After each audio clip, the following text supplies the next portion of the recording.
President Clinton's deputy White House counsel, Vincent Foster. Did he kill himself, or was he murdered? Many Americans believe it was the latter.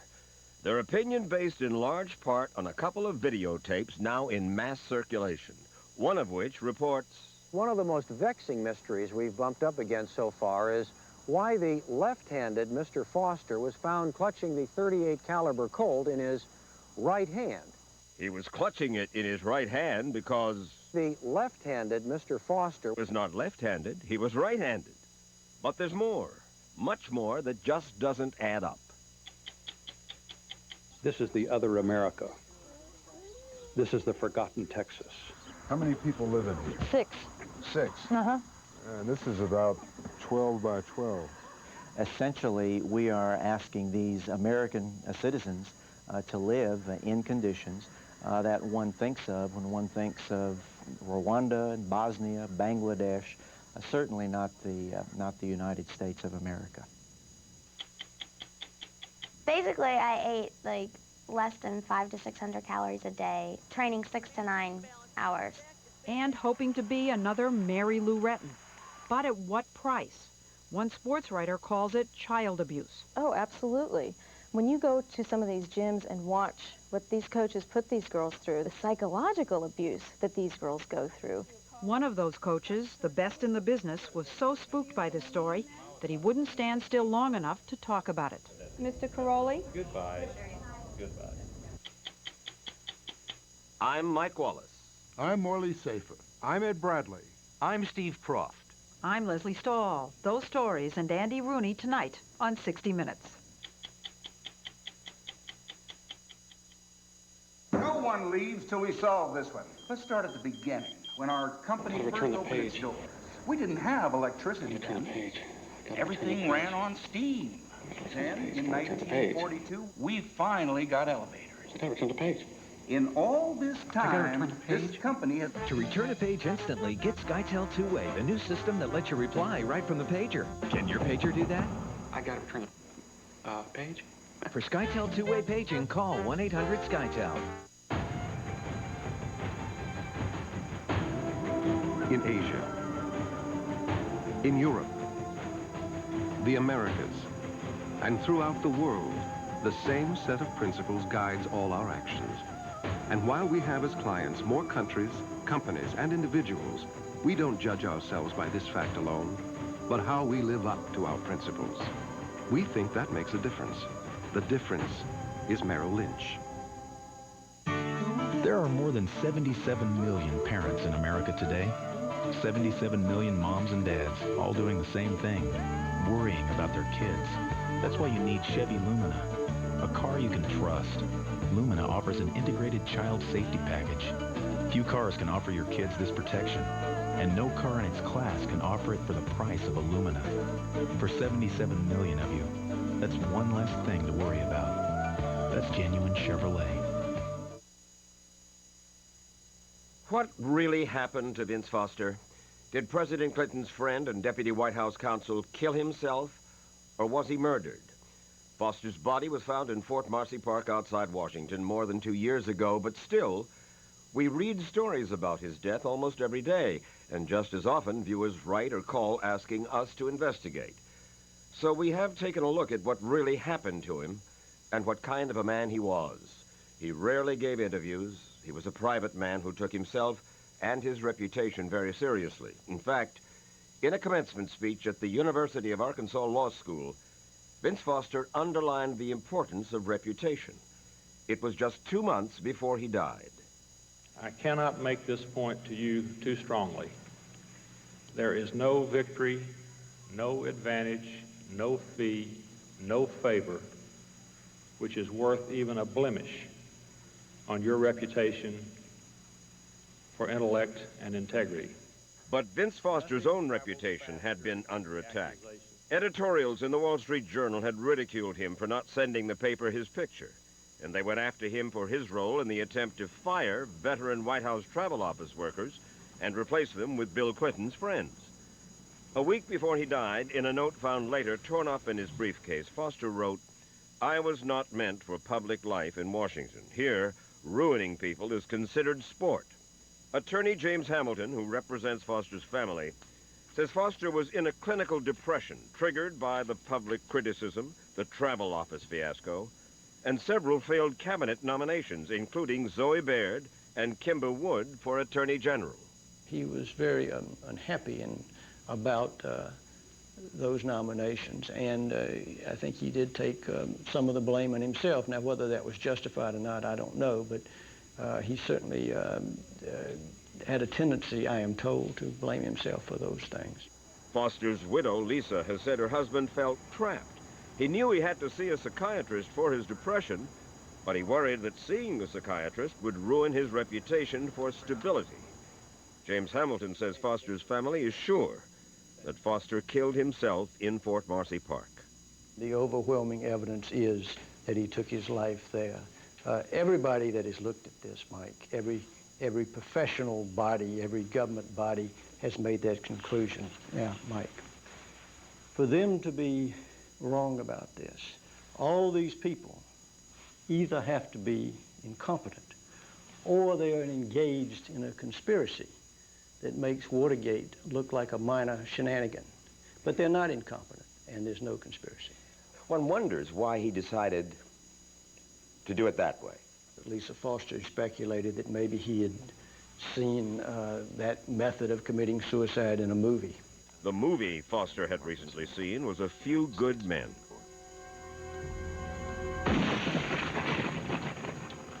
Congressman Bill Clinger, the Republican leader on the Government Oversight Committee, launched his own investigation into Vince Foster's death. After several months, Clinger and his Oversight Committee staff concluded that Vince Foster had indeed killed himself. I've either been accused of being a dupe or a participant in a cover-up. What do you mean, dupe? That I was too easily convinced that this was a suicide. Why would a Republican, Bill Clinger, why would he be involved in a cover-up? My mind boggles at the thought that I would. You're satisfied that Vincent Foster killed himself? I am, and I really feel that I perhaps have had exposure to more of the information involving that death than any other member of Congress. So far, that Republican congressman, Vince Foster's family, the U.S. Park Police, the FBI, the Senate Banking Committee, and independent counsel Robert Fisk have all concluded that Vince Foster killed himself. But according to a recent poll, 2/3 of Americans still are not sure. The question is why? In large part because of the work of this man, investigative reporter Christopher Ruddy. This could be the story of the century. It's tremendously intriguing to me. That's why I'm pursuing it. Ruddy has been pursuing it for a year and a half. His articles in the Pittsburgh Tribune-Review imply that Vince Foster was murdered. Ruddy's paper is owned by a prominent conservative, Richard Mellon Scaife. Scaife also supports a tiny conservative outfit that calls itself the Western Journalism Center. They have turned Ruddy's stories into full-page newspaper ads across the country. The ads ask for contributions to keep Ruddy investigating. And Ruddy's reporting is the basis for 2 videotapes. One distributed by the Reverend Jerry Falwell's organization, the other produced by a newsletter called Strategic Investment. Ruddy appears in both tapes. He edited the script that is narrated by Strategic Investment's Jack Wheeler and James Davidson. We have gone forward and done what 60 Minutes didn't do, which is prepare this program that analyzes some of the 40 inconsistencies and anomalies in the official findings about Foster's death. Well, that got our attention. Let's take a look at the most important of those alleged inconsistencies. Vince Foster's body was found here in front of an old Civil War cannon at the top of a hill. He was sitting on a slant, his head up here, his feet pointing toward the bottom. That's how his body was found. Ruddy's tape suggests there was a suspicious lack of blood at the scene. And despite producing 2 head wounds, one in the mouth and one in the back of the head, only a small amount of blood was seen.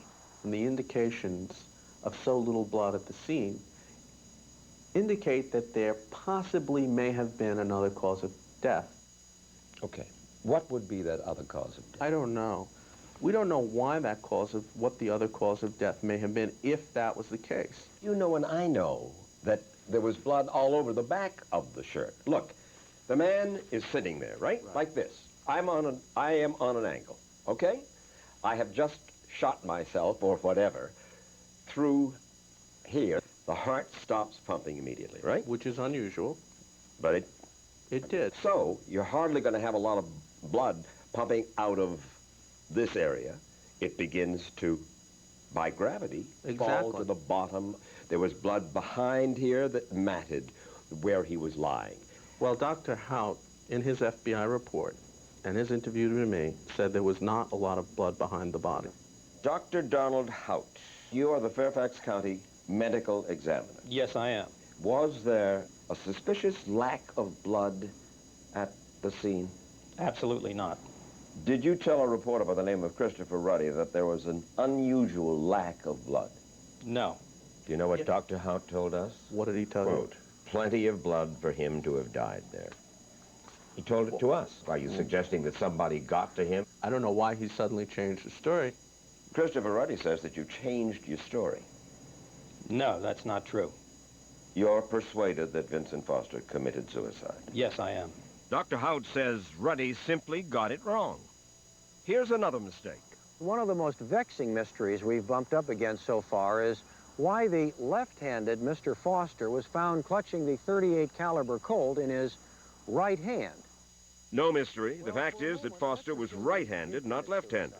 Ruddy acknowledged that error and later tried to distance himself from the tape, but the fact remains that he edited the script. It's not Chris Ruddy that's saying that Vince Foster was murdered or saying that the body was moved. I haven't even inferred in my reports that the body was moved. Hold just a second. Take a look at this. FBI analysts did find, however, a large quantity of carpet fibers of various types covering Foster head to toe. Now that's really strange, because as you can see, this park is not carpeted. The evidence suggests Foster died elsewhere, and his body was transported here. Could his body have been rolled up in a carpet? That's Jack Wheeler. Chris Ruddy is not writing that the body was moved. Who's Jack Wheeler? Is he a reporter? He's a columnist for the Strategic Investment Newsletter. What's his specialty? I don't know. Is he an investigator? No. Is he... He was a narrator for the film, just as much as you were a narrator. You know, maybe he doesn't know as much about the case as I do or as you do, that he was just reading a script. You've sold thousands of these things. It features, as the investigative reporter, you. Right. Did you go over the script ahead of time? I did look at the script a number of times. Do you genuinely believe that he was rolled up in a carpet and brought there? I don't have any evidence that he was rolled up in a carpet. Why? This is your tape. Mike, it's You went not... over it. You edited it. No. What Jack Wheeler said was, could the body have been rolled up? It's a question homicide. You're dealing with a homicide, not a suicide, a potential homicide that should be investigated.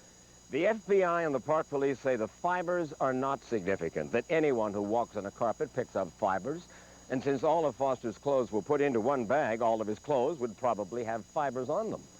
And James Hamilton says that Foster's wife, Lisa, had just put new carpets in their home. She put them in several places, and they had different colors. And carpet fibers of these colors were found on Vince's clothing. Carpet aside, Ruddy does believe that somehow Vince Foster's 6 feet, 4 inch, 197-pound body was carried to the park. So I think that on a scale of 1 to 10, probably an 8 that the body was moved to the park, or 7 or something like that. What do? You kill a guy, and then you lug the body outside, and because he's so hard to carry, you got to have 3 or 4 brawny fellows. You put him in the park, in a van or a truck or whatever, and you take him out of it in the parking lot, and then you lug him up the side of the hill, and give me a break. This is a theory that you're promoting, that he's been killed and moved and everything else. I think... What do you mean, a theory that I am promoting? I'm not... I mean, you're this saying is your that you theory. kill a guy, and I'm saying that the evidence indicated the body had been moved to the park. But the evidence does not indicate that to any of the official investigators, all of whom concluded that the body could not have been moved. Park Police Officer Kevin Fornshill, who discovered the body, says the ground around Foster showed no signs that he had been carried. In your opinion, is it conceivable he could have been transported from someplace else and simply laid out here? I'd have a real problem with that, sir, and the reason why is there was no trampling of the grounds. It wasn't matted down. And nothing appeared to be out of place. The forensic evidence showed that the fatal bullet had been fired into Foster's mouth from the gun found in Foster's hand, and that Foster's thumb had pulled the trigger. Did the pictures that you saw of his body, did they tell you anything? The most critical picture, again, for me, is the indentation on his thumb, because this particular weapon recoils in a way that puts an indentation in your thumb. Now, it would be almost impossible to recreate that. The powder burns. I mean, the whole hand was clearly involved in the firing of a weapon, and it was this weapon. Did it look like there'd been a struggle? No, not at all. His shirt, his suit? Still had the creases. His hair was neat. Do you believe that somebody could have forced the gun into Vincent Foster's mouth? Without any signs of a struggle? No, Mike. I knew Vince Foster. Vince Foster was 6'4½". He was almost 200 pounds. He was an imposing fellow. To force a gun into his mouth like that, there would have been a huge struggle. Maybe his teeth would have been broken. His clothes would have been mussed up. There were no signs of that. The only other possibility would have been that he was somehow rendered incapable of resisting, and there's no evidence of any drugs or any concussions or anything of that sort to do that. So you either have to assume that he killed himself or that somebody stuck it in his mouth, and I can't accept that. Officer Fornshill was so outraged by Ruddy's reports about sloppy police work that he filed a libel suit against Ruddy and the Western Journalism Center. Ruddy calls the lawsuit frivolous, and a judge has ruled Fornshill had no grounds to sue. Now Fornshill is appealing. His attorney is Philip Stinson. The Western Journalism Center says, as of several months ago, that they had made about $500,000 off their endeavors dealing with the Foster death.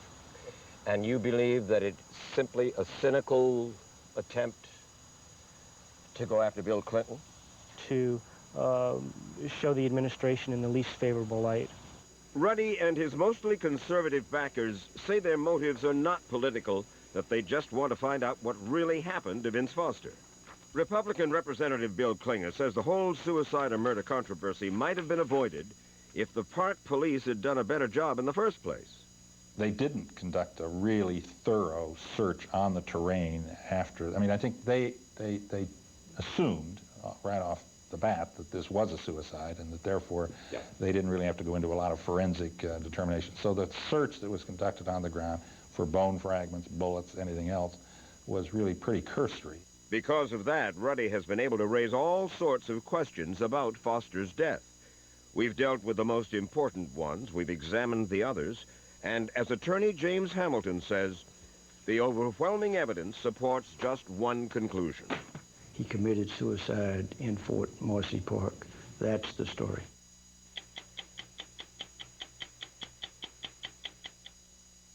Be it ever so comfortable a place to be. Rooms filled with laughter, love, and memories. At Lazy Boy, we make the chairs, sofas, love seats, and more that turn your favorite rooms into a home. Lazy Boy, we make the rooms that make a home. For a free decorating guide, call us at 1-800-MAKE-A-HOME. Nothing could stop former NBA star Johnny Moore. Except a deadly infection. Doctor said he'd go blind. Never have kids. Possibly die. With proper care and medicine we developed at Pfizer, Johnny got another shot at life. Pfizer, we're part of the cure. Introducing the TL series from Acura.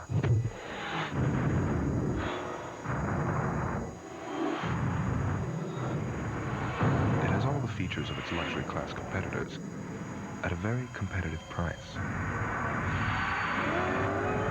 The Acura TL series. Once again, we've taken the concept of luxury in an entirely new direction. See the new, powerful Acura 3.2 TL, now at your Acura dealer. She goes on trial Monday for the murder of a world-famous pop star. But in this celebrity case, guess what? No cameras. The last thing I need is to become known as the Marcia Clark of South Texas. Cameras in the courtroom. After the Simpson trial, is the verdict in? Eye on America, Monday on the CBS Evening News. What you don't know about bombs could blow you away. Will someone close to you be next? An all-new 48 Hours, Thursday. Tonight, come with us to another America, an America you probably never knew existed. It's called Las Colonias. The people who live there are, for the most part, U.S. citizens, but they live in rural slums in a godforsaken piece of America's Southwest stretching from Texas to California that is so desolate, so poverty-stricken, that people in Texas call it the American Calcutta. This is the other America. This is the forgotten Texas. Dr. Lawrence Nickey is the Director of Public Health for the city of El Paso. We did a study down in a little community called San Elizario, Texas. What we found there was that by the time children reached 8 years of age, 35% of those children had already had hepatitis. By the time they reached 35 years of age, 90%. And Mr. Bradley, that's third world, no matter where you go. Third world here in Texas? Absolutely. It's poverty on a scale the United States has rarely seen before. An estimated 500,000 people now live in Las Colonias, a population equal in size to the entire city of New Orleans.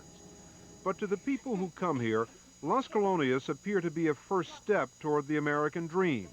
Thousands of subdivisions that offer small, cheap lots on which they can build. Here in Texas, poor, hard-working immigrants scrape together enough money for a down payment on a piece of land. They want to own their own homes. It sounds like a good start to life in America, the way immigration is supposed to work. But the reality is this: Las Colonias present a frightening health crisis and a financial time bomb that are bringing the third world well within the borders of the United States. And nobody knows that better than Dan Morales, the Attorney General of Texas. This is not a regional problem. It's not a Texas problem. This is a crisis of potentially international scope. He's talking about disease that's spreading rapidly among 500,000 people. Cholera, tuberculosis, bronchitis, typhoid, typhus. And because many Colonias dwellers are migrant workers, Morales says those diseases are a threat to people in other parts of the country. Oftentimes, they travel to other states, up to the northwest, certainly into the Midwest, carrying the diseases that they have been exposed to by the conditions in the colonias. One reason for the crisis is water. There is no running water in most colonias, no water of any kind. And people who live here have to travel miles to get it. There are also no sewage systems, making normal hygiene impossible. Lola, buenos días. Buenos días. ¿Quiere presentar a mi amigo Eduardo? Sister Rosemary Welsh is a nurse who works with Colonias families outside Laredo. So this is a toilet? Yeah, this is just the outhouse. Yeah, okay, they do the same. They wash in here. So they bathe in here too? Right. And they live in here? Yeah, I want to show you that too. How many people live in here? 6. 6? Uh-huh. And this is about... Oh, look at that cutie. 12 by 12. Essentially, we are asking these American citizens to live in conditions that one thinks of when one thinks of Rwanda, Bosnia, Bangladesh, certainly not the United States of America. Are all of these people American citizens? The vast majority are American citizens, Texans, with all of the rights, privileges, and guarantees that flow from having that status. In one subdivision outside Laredo, Luis and Laura are raising 5 children. Luis is here legally, a documented worker. He's a mechanic and handyman. The children have already had tuberculosis and intestinal diseases. The family travels 30 miles round trip to get drinking water. How long will that last? 2, 3, 4 days? Oh, 1 day. 1 day for 1 tank of For water. 1 tank. Yeah. Despite the hardships and the risk of disease, people who come to the Colonias believe that at least they're on their way to owning land. but in many cases they're simply being exploited by the developers who sell the lots. And the Attorney General says it's difficult to go after many of these border slumlords because they're often rich and powerful people, judges, county commissioners, and other state political leaders. I think that they're snakes, and we ought to call them what they are. One of the most insidious things they do is essentially buy acres of land dirt cheap, then subdivide that land into individual units, individual parcels, sell it out on an individual basis at 1,000% profit, 5,000, 10,000% profit. Now, we have scores of businessmen and businesswomen in this state who have become millionaires on the backs of these poor Colonias residents. Developers sell lots for about $15,000 each, but most Colonias sale contracts aren't like conventional mortgages. The interest rates are usually higher, and buyers often have no legal ownership rights until they make their last payment. Will these people ever really own this land and what's on it? No. They could pay conceivably for 20 years and wouldn't even begin to pay off the principal because of the high interest rate. If they're late on even one payment, Colonias dwellers can be evicted. That allows developers to sell the same lots over and over again. People want to buy a parcel of land. And this woman, Deborah Castron of El Paso, is in the business of selling it to them. Once a top aide to former Governor Ann Richards and now a Clinton appointee to a commission charged with, among other things, solving the Colonias problem, she is also a director and major stockholder in a family real estate company that is profiting from the Colonias problem.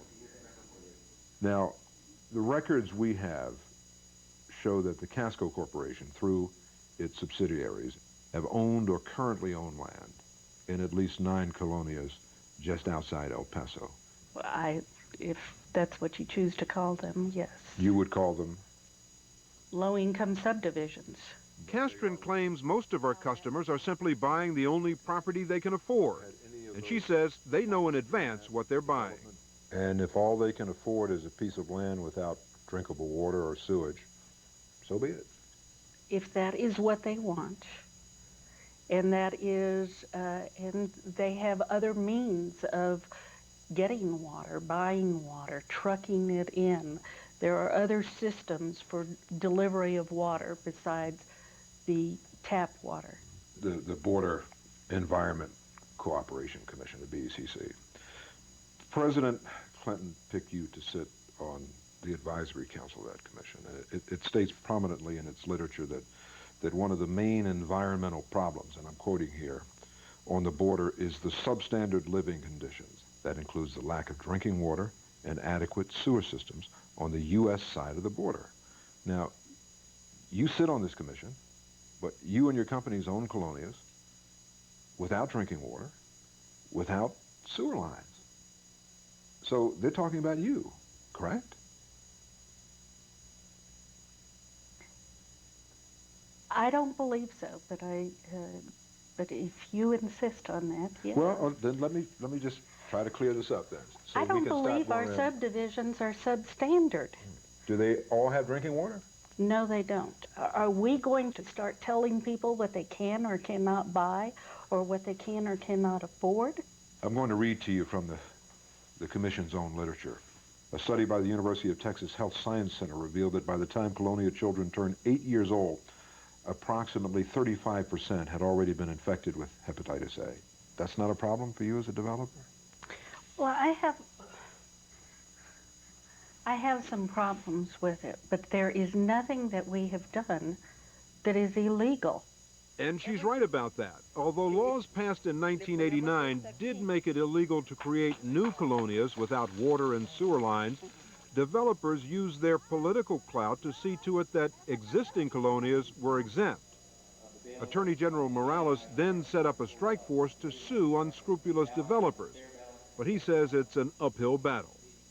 Some of the illegal developers, I think, have developed political relationships that make our fight more difficult. One political relationship we found involves this man, U.S. Congressman Ron Coleman, a Democrat from El Paso. He has been called the champion of the people who live in the Colonias. but he also has close ties to Deborah Castron. You and other members of your family have been business partners, financial supporters, and close friends of Congressman Ronald Coleman. Is that correct? Yes. Castron claims she has never talked about her Colonia business with Coleman. I don't see why why me or any other member of my family would discuss our business with a congressman. Well, let me give you a few reasons. Your father is treasurer of Coleman's campaign committee. Your brother manages Coleman's personal trust fund. You loaned him $55,000. You and your brother brought him into a real estate deal back in the 1980s. And throughout that relationship, no one ever said, should we tell our friend, our business partner, that we're involved in colonials? No. And Coleman allegedly has a political relationship with at least one other influential Colonia developer, a state Democratic Party leader. According to sources in the Attorney General's office, when Morales was about to sue the developer, he received a conference call from Congressman Coleman and several other party leaders. Morales says he was told to back off. They promised that I would have an opponent in the next election. They said I wasn't being a very good Democrat. They said that I would be a one-term attorney general. Morales sued anyway, and Congressman Coleman denies threatening the attorney general. I've been very scrupulous and very careful about not making threats to people concerning the colonias. So if there were threats, they didn't come from you? No, sir. Coleman does say he has a close relationship with Deborah Castron and her family. I know them very well. Again, I don't know what they sold or who they sold it to or how much. I have no idea. With all due respect, Congressman, I don't want to badger you with this, but what would you say to people who would say, look, here's a man who many people regard as a champion of the colonias, yet he's in bed with the developers of the colonias. He's involved in a business deal with them. One of them is his campaign finance chairman. He's borrowed money from them. I think had I not done anything about the colonias, people might have some justification for worrying about that. The contrary, of course, has been true. True, Coleman helped bring some money to the colonias for water and sewer lines, but developers didn't pay for it, taxpayers did. Bringing such services to all the colonias could cost up to $2 billion. That kind of money would have to come out of the pockets of taxpayers all over the country. Morales says the colonias and their explosion of third world diseases are now every American's problem. This is something that could very easily touch the entirety of our nation, and indeed, if circumstances are right, could lead to a problem of epidemic proportions, literally. And many of those problems start with the lack of water. Well, in some cases, you can't get water to the developments. Then why would you sell it if you can't get water there? Because people want to live there. Why do you want to be here? Mis hijos están bien. She considers that her kids are better here. What do you want for your children? Lo mejor, como toda madre. Yeah. The best, ¿Verdad? just like any other mother. Lo mejor. Lo mejor, the best. I don't think it's asking too much to ensure that their kids have the opportunity to have clean water around. And these are kids we're talking about, American citizens we're talking about.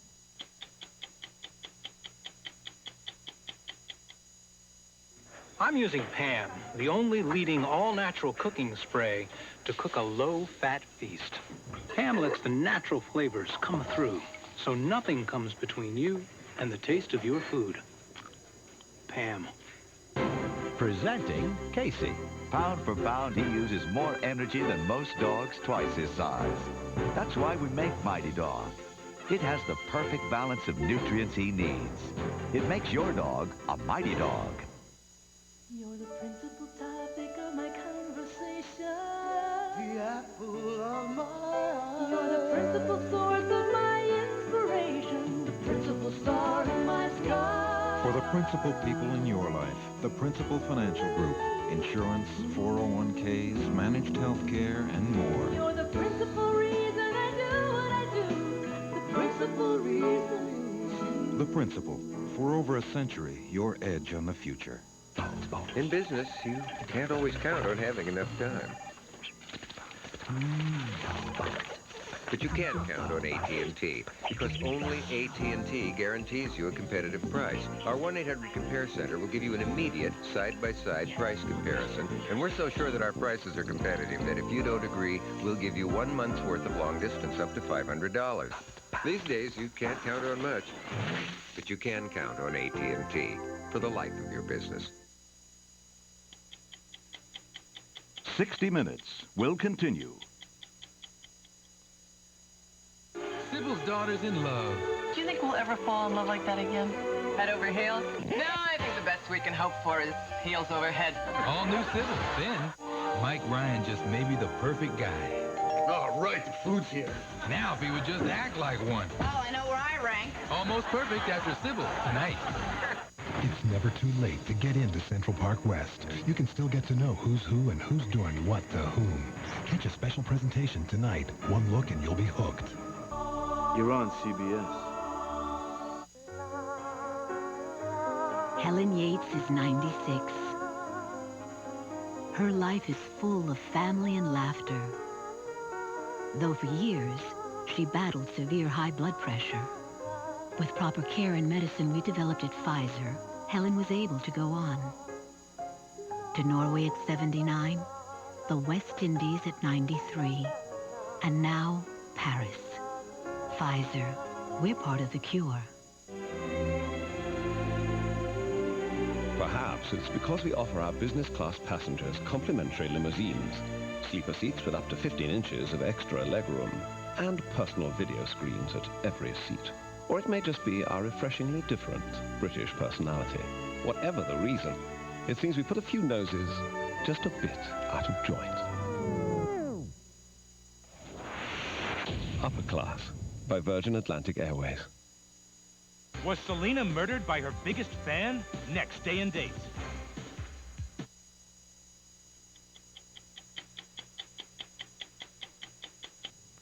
At the Olympics, it's called women's gymnastics. More than 50 million Americans will tune in to watch them next summer. But in truth, as Leslie Stoll notes, it's girls' gymnastics, and the girls are getting younger and younger. Dominique Moceanu, 4'5", 70 pounds, won the national championships last month, and she was just 13. It's no surprise that her coach is the legendary Bella Caroli. Dominique is one of about 100 girls in that elite circle of gymnastics who are competing for just 7 slots on the Olympic team. What Dominique wants more than anything in the world is to be a winner like Mary Lou Retton, who was also coached by Caroli. With her 2 perfect 10s at the 1984 Olympics, she not only won gold medals, she got to be on the Wheaties box. She became every little gymnast's dream. Great exercise for Christy Phillips. Christy Phillips thought she was going to be another Mary Lou. When she was just 8 years old, she left home to train with the best coaches, and she soon landed at Bella Caroli's. By the time she was 14, she was on the cover of Sports Illustrated, and she was Caroli's shining star. So what happened? How come she didn't get on a Wheaties box? What happened when you were 15? Didn't you start to develop the sin of all sins? The sin of all sins for gymnasts. I started to become a woman. Uh-oh. And, yeah. How did Bella Caroli deal with that? That's when things got really rough for me. Was that when he started to call you the Christmas turkey and fat and... Yes, ma'am. Fat because you gained, how much do you weigh by then? When he's like 98. This is when it all started. But before then I was like 88. The sport all but forces these child stars to be obsessive about their weight. According to the U.S. Olympic Committee, back in 1976, the average American gymnast was 17.5 years old, 5'3", and weighed 106 pounds. By 1992, the average had dropped to 16, 4'9", and just 83 pounds. I was on a starvation diet. Basically, I ate like less than 500 to 600 calories a day, training 6 to 9 hours. But I lost 20 pounds in 2 weeks, and I had no energy, but at the same time, for me, that's what it took to make it. So then the Olympic trials happened. And? I missed the Olympic team by .003. Here's what you said about that time. all of a sudden, bam, it's over. We're through, and we're stuck with all the bad memories. All we can think about is I'm never going to make it in life because I'm going to be fat. Yes. That's what you were left with. That's what I can honestly say, yes, I believe that I was left with that. But it's not... You were left with a feeling that all that was left of your life was an opportunity to gain weight. That was it. That's exactly right. And that's when she became bulimic, and then suicidal. Eventually, she was hospitalized for treatment. Are you cured? I wouldn't say that I'm 100% cured, and I don't think I ever will be 100% cured. I think it's something that I will continue to battle with the rest of my life. Christy's teammate, Christy Henrich, wasn't as lucky. She lost her battle with anorexia and died in 1994, 5 years after leaving gymnastics. These are hardly the only girls in the sport who have suffered. In fact, San Francisco Chronicle sports reporter Joan Ryan says that most of the gymnasts trying to get to the Olympics have endured everything from emotional to physical mistreatment. Ryan got so caught up in the story, she wrote a book about it.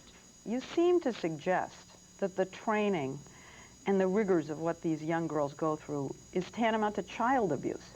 Oh, absolutely. When you go to some of these gyms and watch what these coaches put these girls through, they're training through injuries because they're in a race against time. They can't afford the time off to let their injuries heal. The psychological abuse that these girls go through, the names that they're called, they're made to feel worthless. They leave these sports feeling like failures, and that follows them for a long time. It's not just Joan Ryan saying this. Several studies of gymnasts have found that about 60% had suffered from some form of disordered eating, anything from taking laxatives and diet pills to anorexia. And it's well known that these gymnasts often compete with injuries, including stress fractures. After years of looking the other way, USA Gymnastics, the federation that governs the sport, has finally set up a task force to study eating disorders and the other alleged abuses. But the charge has been made that the federation has been protecting the coaches and not the girls.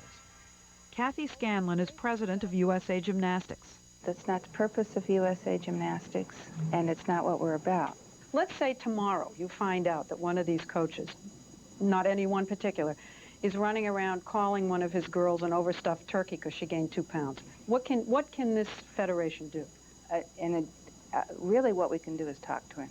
That's about it. And that's about it. So what does Bella Caroli say about all these charges? He declined our request for an interview. Who you are? I'm Leslie Stahl. Yes, 60 Minutes. Oh, great. How you been doing? I've been doing great. How have you been doing? I'm fine. Remember, he's the coach who created the first perfect gymnast, Romania's Nadia Comăneci. Then he came to America and revolutionized the sport here with Mary Lou Retton. I don't want you to be part of this program. You gave me the right to be part of it or not? So well, but we're already taking your picture. Not only did Caroli refuse to answer the charges, but USA Gymnastics even barred us from covering the national championships in New Orleans, where his little star, Moceanu, competed.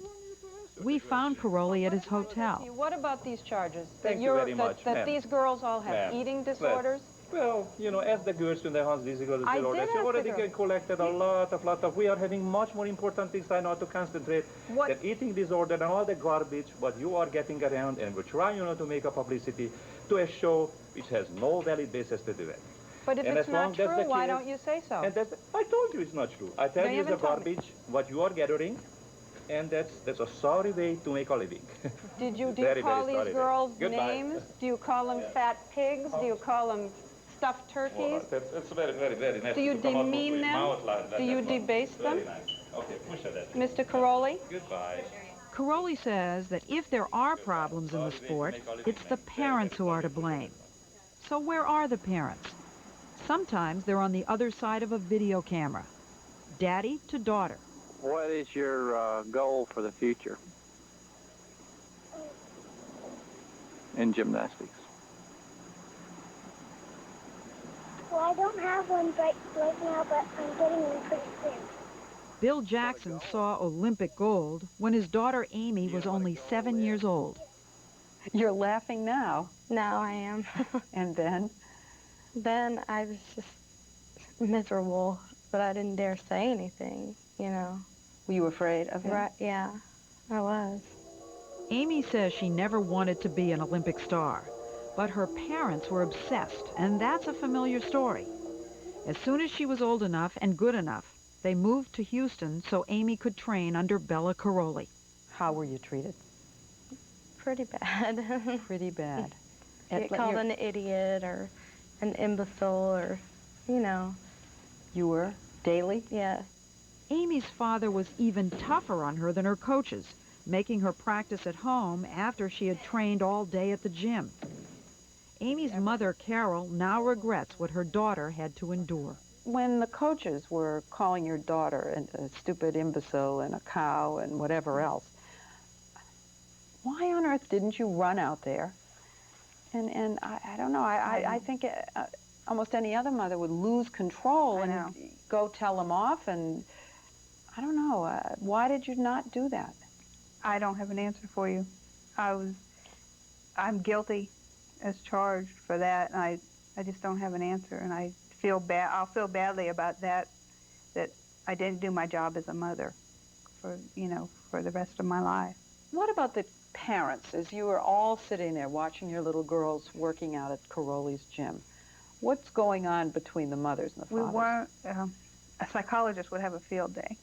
It was like almost an illness. We weren't worried about what was happening to these children's minds. It was how many rotations do they get, how many repetitions do they get, how many minutes do they get with the coach. It wasn't, is this good for our child? Does she want to do this? Should she be out playing soccer or Little League or whatever? Never entered your mind? Mm-mm. By the time Amy was 12, she was outgrowing the sport. She says her father turned his back on her when he divorced her mother and left town. Bela Karolyi gave up on Amy, too. All I knew of myself was what I'd been told for so many years in the gym.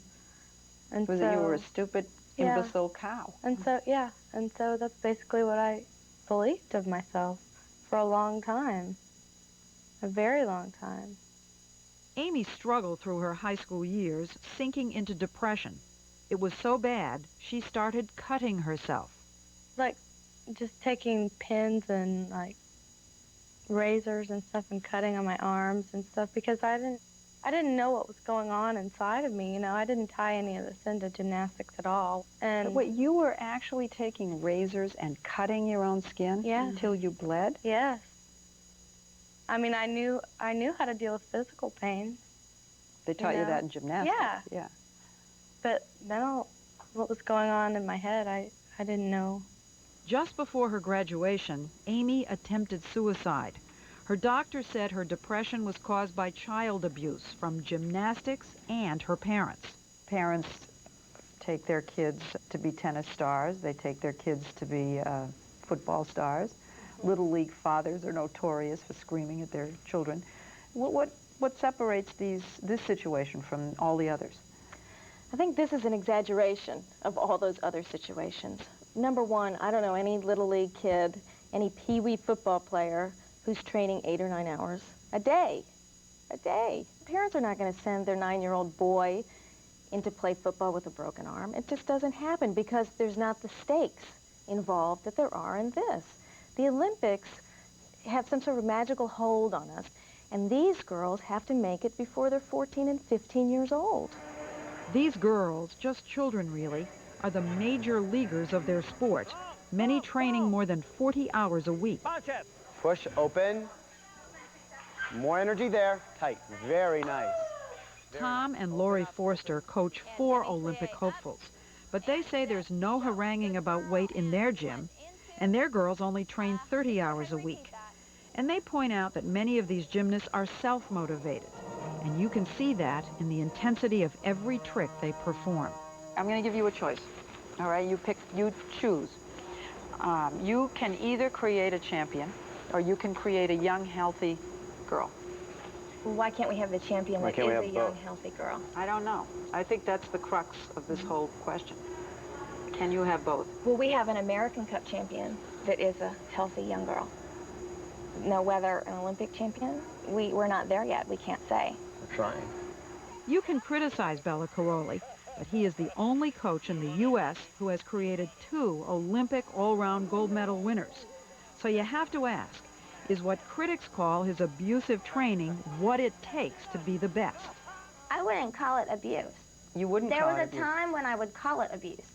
But as I can look back, I can really, I mean, he was making me to what he thought was going to be the best gymnast.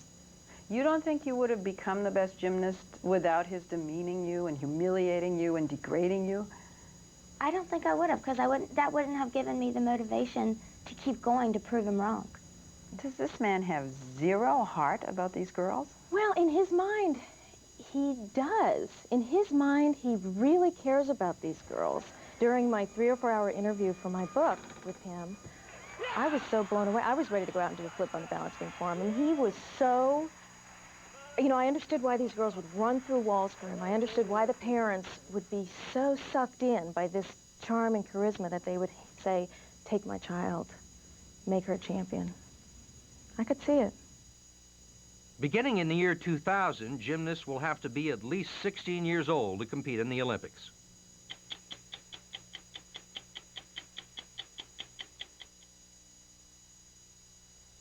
It's not surprising that for all the different tastes that people have, there are as many ways to cook.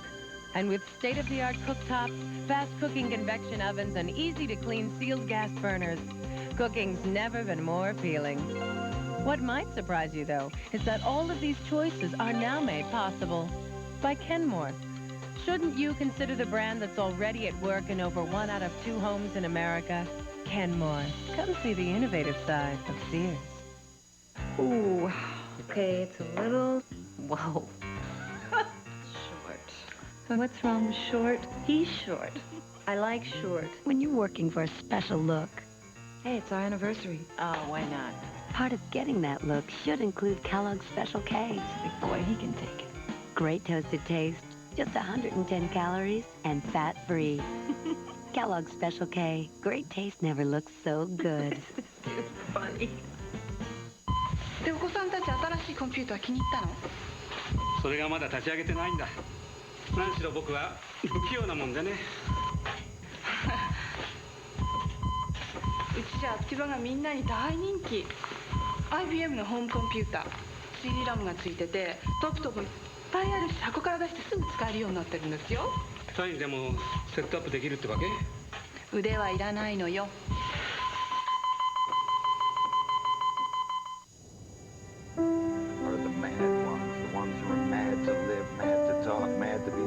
Desirous of everything at the same time. The ones who never yawn or say a commonplace thing, but burn, burn, burn like fabulous yellow Roman candles, exploding like spiders across the stars. And in the middle, you see the blue center light pop, and everybody goes, oh.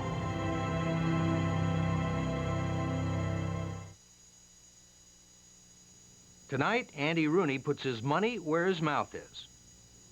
It's popular now to say I don't want to hear any more about it. Well, I'm sorry to tell you, but I'm one of the people who isn't tired of the O.J. Simpson case. There's still a lot we don't know. The jury didn't find him innocent. They found him not guilty. A lot of Americans, most of them white, are convinced O.J. got away with murder. Most black Americans don't think O.J. did it. He's their hero. Even when someone is convicted of a serious crime, there are always people who make that person into a hero. After spending 6 months in prison, Marion Barry was re-elected mayor of Washington. Over the years, several congressmen have returned to the Capitol after serving time. And Jean Harris, the woman who spent 12 years in prison for murdering Dr. Herman Tarnauer, is a popular, highly paid lecturer now among the same women's groups who were picketing O.J. Simpson's house because he was a wife-beater. The not guilty verdict puts a great burden on the Los Angeles police force. We all form our opinions from small personal experience, and I don't like the Los Angeles police force because I was once arrested there for jaywalking. I could swear the cop who gave me the ticket was Mark Furman, of Mark Furman who hated Irish Americans. Someone killed Ronald Goldman and Nicole Brown Simpson, and if O.J. didn't do it, the Los Angeles police force has to stop spending its time arresting jaywalkers and find out who did. I'm one of the white Americans who wasn't happy with that verdict. I wish Simpson had gone on the witness stand instead of on the Larry King Show. The acquittal is the worst thing that's happened to race relations in 40 years. And it's worse for black Americans. I don't think they know that. The best thing that could possibly happen would be if white Americans found out we were wrong, that Simpson really didn't murder those two people. I'd love to be wrong in this case. For about 25 years now, I've made good money, great money. The last time I was broke was in 1956. There have been several rewards offered in this case, and I herewith add one of my own. I pledge to you this: to any person who identifies the killer of Ronald Goldman and Nicole Brown Simpson, which information leads to the conviction of that murderer, I will personally pay the sum of $1 million. I'm Steve Croft. We'll be back next week with another edition of 60 Minutes.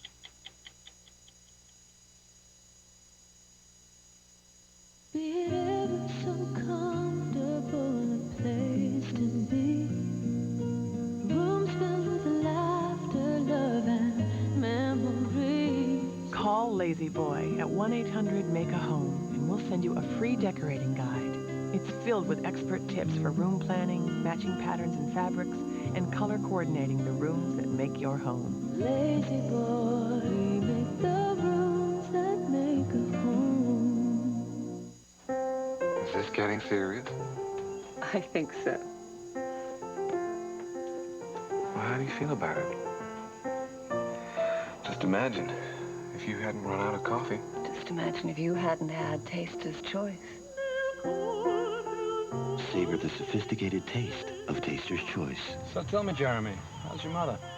Dad, I think she's in love. Really?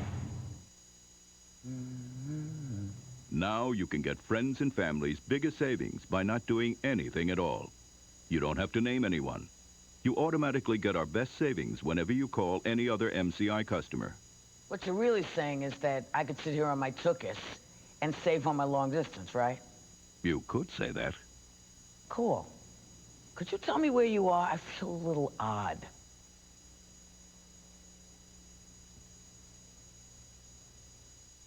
Introducing Nikki on the fast track to becoming a prestigious art gallery owner. I made that gallery. But I paid the rent. And her sugar daddy, Alan, one of the richest men in America. But Alan's wife, Linda, has her eye on her investment. There's some business I'd like to discuss with you. See how easy it is to get into Central Park West. Special presentation tonight.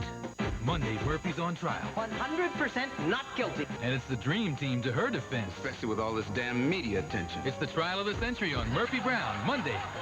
From the international best-selling author, a world premiere miniseries comes to life. We're prepared to make a preemptive bid of $3 billion. Can one woman stop the powerful man bent on taking her family's legacy away? Stay off my land. Lisa Hartman Black, Bruce Greenwood. We'll beat him, Jess. For the first time on television, Judith Krantz's Dazzle, next Sunday.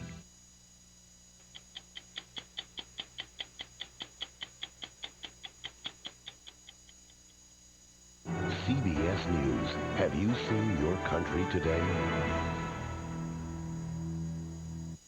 She goes on trial Monday for the murder of a pop star, but this time no cameras. The prosecutor thinks they're a bad idea. What do you think? Eye on America Monday on the CBS Evening News. How do you get to be a dragon lady? That exclusive was yours. See Mary Tyler Moore as you've never seen her before in a special episode of New York News tonight. What do reporters live for? Every day I walk through those doors, I want the front page. Gregory Harrison fights for justice in an all-new episode of New York News tonight. This is CBS.